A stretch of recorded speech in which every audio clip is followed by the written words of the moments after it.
থালা ভাতে ভিক্ষা চাচ্ছে। মাননীয় প্রধানমন্ত্রী গো, মাননীয় শিক্ষামন্ত্রী গো, মাননীয় রাষ্ট্রের কর্ণধার, আর আমাদেরকে রাস্তায় কষ্ট দিয়েন না। আমাদের যৌক্তিক দাবি কেন সরকার মেনে নিবে না? অতীতের সরকার এই ইবতেদায়ী মাদ্রাসার সাথে বৈষম্য করেছে। এই মাদ্রাসা জিয়াউর রহমানের আমলে প্রতিষ্ঠিত হয়েছে, বেগম খালেদা জিয়ার আমলে অনুদান মুক্ত হয়েছে। সেজন্য আওয়ামী লীগের সরকার এই প্রতিষ্ঠানকে জাতীয়করণ করেন নাই। আমাদের সাথে বৈষম্য করা হয়েছে বিএনপির প্রতিষ্ঠান বলে।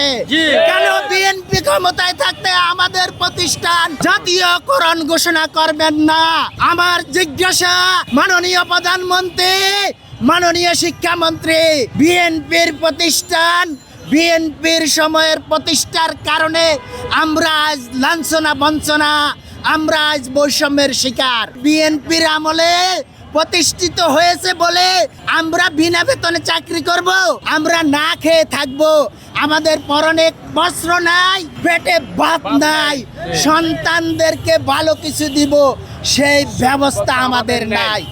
ঈদ আসলে মায়ের জন্য শাড়ি কিনলে বউয়ের জন্য কিনতে পারি না, বউয়ের জন্য কিনলে আমার মায়ের জন্য কিনতে পারি না।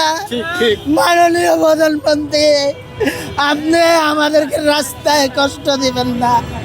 মাননীয় প্রধানমন্ত্রী গো, মাননীয় শিক্ষামন্ত্রী গো, মাননীয় রাষ্ট্রের কর্ণধার, আর আমাদেরকে রাস্তায় কষ্ট দিয়েন না। থালা ভাতে ভিক্ষা চাচ্ছে।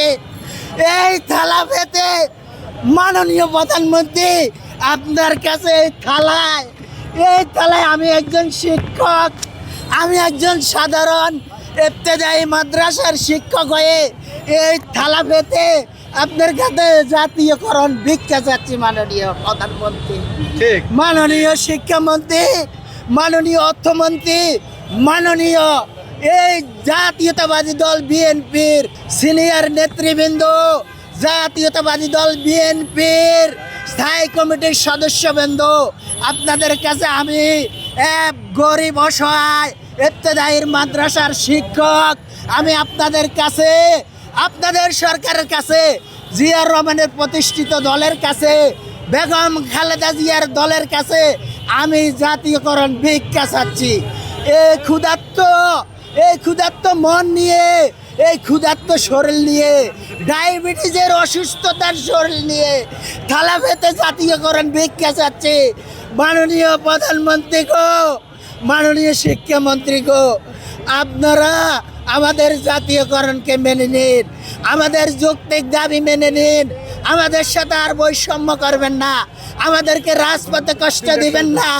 আমরা রোদে ভিজতে চাই না, আপনারা ভিজতে চান, আমরা আর ভিজতে চাই না।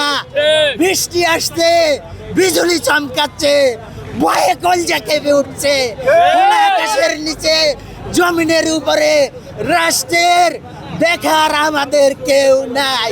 রাষ্ট্রের পক্ষ থেকে আমাদেরকে কেউ দেখতে আসছে না, আমাদের খোঁজ খবর কেউ নিচ্ছে না।